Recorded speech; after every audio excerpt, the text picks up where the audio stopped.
and welcome to Diecast Restos. My name is Jason and this is a Matchbox MB198 Ford Courier from 1992 to 93. It entered the rest of world mainline at number 38 for those 2 years in this Milka livery only, before being discontinued. It was first seen in 1991 as a promotional Ford limited edition in white, with Courier branding on the sides. While complete, mine has a very flat and faded paint job. It should usually be far glossier than this, like this fresher example. The vehicle it is based on is a Ford Fiesta derived van conversion. What I'll be doing with mine is recreating a 90s icon of British roads, using this photo as inspiration to style out my own BT van. I saw that image on a local car club Facebook page. The person who posted it had a clapped out former BT Fiesta van that they decided to restore back to its former look. At this point, I should explain for those who don't know that BT is British Telecom, who were at the time the largest fixed line telephone provider in the UK. These vans were therefore a common sight on the roads of the British Isles, ferrying technicians from site to site. I'll delve into the history of BT for greater context shortly, but I just want to talk about the casting a little more first, as it is pretty unique. Being a promotional model for Ford meant that this casting was almost over-engineered. You'll have seen the array of parts I've removed from it, including the excessively large window piece that held the headlights, passenger compartment windows and rear windows.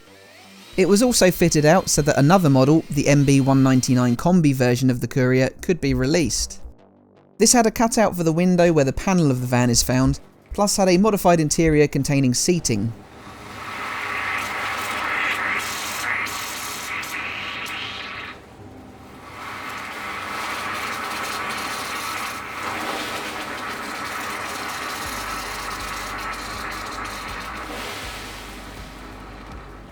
The MB199 never saw mainline release, only promotional. It was painted red. These fetch a high premium now as a result. The vehicle it was promoting was the Ford Fiesta Mark III-based van released in June 1991. These were front-engined and front-wheel drive like its front-end donor. The wheelbase was extended but also used Renault-derived torsion bar rear suspension. It came with a 1.3 litre petrol or 1.8 litre diesel engine, though a turbo diesel was only made available in 1999. It was built in both Dagenham, England and Cologne, Germany. It received facelifts in 1995 and 1999, in line with those received by the Fiesta. This meant while it could have 3 different fascias, all had very similar rear ends. And you may have been wondering why the model is called the Courier/Courier with 2 R's. Well, that's because in France it was sold as the R Courier because the French word for male is Courrier, 2 R's. Production of the van ended in 2002 when it was replaced by the Ford Focus-based Transit Connect. The Courier nameplate had been used by Ford at various points since the 1950s. It first appeared on sedan delivery full-sized Fords from 1952 to 1960. It reappeared in 1971 on their rebranded Mazda B series compact pickups. This lasted until 1998, but continued until 2006 in Australia and New Zealand. And in Brazil, a small utility truck based on the Fiesta was also called the Courier up until 2013. As British Telecom between 1981 and 1991, BT vans had been painted yellow like their post office predecessors, more on that shortly. But in 1991, their fleet was recoloured to a light grey livery to reflect their new corporate identity. This included an even lighter grey silhouette of a trumpeter or piper. The piper is a living message carrier or communicator with a very real human purpose. The symbol has a hint of heraldry which gives it nobility and a sense of history, apparently. Said history of BT is quite long and convoluted, but I'll try to summarise it for you now. In 1846, the Electric Telegraph Company was formed as the world's first public telegraph company. It was heavily involved in the laying of submarine telegraph cables from the British mainland to Ireland, the Netherlands, Channel Islands and the Isle of Man, operating the world's first specialised cable laying ship. In 1870, along with other British telegraph companies, it was nationalised, with its assets taken over by the General Post Office. Meanwhile, in 1881, the National Telephone Company had been formed, merging several smaller companies in the early years of the telephone. Regarding the Piper silhouette I mentioned a moment ago, I did attempt to replicate it on the side of this van, as seen here. I tried to print the lightest possible colour I could onto clear decal paper using my inkjet printer. Sadly, this was too dark still. I could have given white backed paper a go, but it would have been a struggle to align all of the Piper segments. What I really needed was some white ink. But I opted to use the blue and red logo as seen on the sides of the smaller hatchback based van instead, which you'll see after detailing. So the foundations of the modern BT Group formed in 1912, when the government General Post Office Department took over the National Telephone Company, thus becoming the monopoly telecom supplier in the UK. The Post Office Act of 1969 saw the GPO become a public corporation. Then in 1980, the British Telecom brand was introduced, becoming independent of the Post Office the following year. It was privatised in 1984, with half of its shares sold to investors.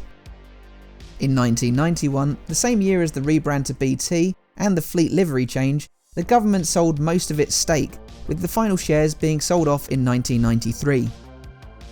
Today, BT is a multinational with operations in 180 countries and remains the largest provider of fixed line, broadband and mobile services in the UK.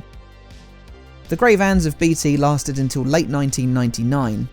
At this point, they were recoloured white, with the silhouette filled to a solid red and blue. Like I said before, the grey vans were real street furniture in the 90s, and could be seen everywhere, as I'm sure other Brits who were around at the time can attest. I'm not really sure there was a particular reason why I chose to give this van a BT livery though. With it being a commercial vehicle, I wanted to visualise it in its heyday with an accurate design. With BT being so prominent at the time this van launched, this was the first thing that popped into my head. I don't actually think BT used these Courier vans though. As seen in that picture from earlier, they did use the smaller hatchback Fiesta van, and I know they also used the Courier's marginally bigger sibling, the Escort van. But so far I'm really pleased with how all of this has come together. I quite like the subtlety of the BT logo rather than the Piper silhouette. Let's just call that one a happy accident. Now though, I'm brushing the panel lines with Citadel Gloss Nuln Oil. I really didn't want to get too carried away with this, so it is a relatively small dose for the most part. I'm happy with how the detailing looks. As I said before, this casting as a promotional model feels substantial, over-engineered. There's a lot of parts to it, like the separate bumper piece that retains the axles, and the window piece including the headlights. The main body as a result has lots of nice details cast in, especially to the back doors. I like that they have bothered to add in the registration plate lamps and the Ford oval. While I didn't paint in a typical yellow rear British number plate, I have shaded the outline of the blank slot.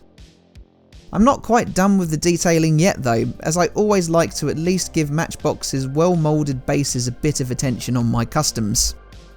Certainly all of the exhaust components receive a touch of chrome, especially if they are visible. But just some final notes on this rare casting. The plastic moulded base can be found in a light chocolate brown on some Milka castings, and are not always mauve. I have one in far better nick with this brown sprayed base. Also, further promotional versions appeared after its mainline discontinuation, later in the 90s. Some dark blue vans were produced with varying side decals. There are also white and red models with different tampos. Again, most command a higher than normal price for a 90s Matchbox. Even the Milka ones are elevated due to their scarcity. But now I'm going to put this one-of-a-kind BT version back together. I decided to leave the interior plain grey, seeing as the interiors on the BT fleet would have been as basic and bland as they come.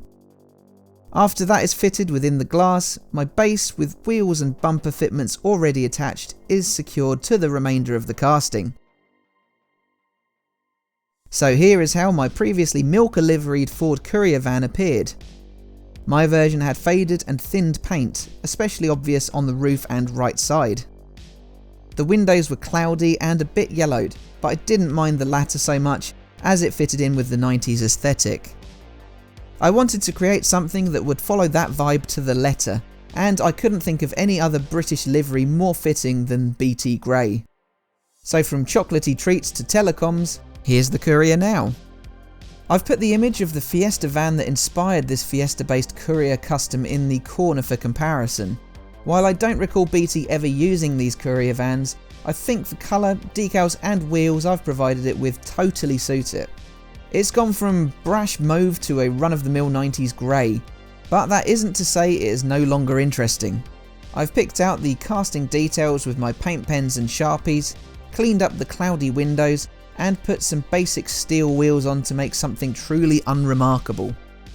I think that is an achievement in itself. While I didn't quite manage to get the BT Piper silhouette on the sides, I think the regular BT logos are a fine substitute. Otherwise, that is it for now.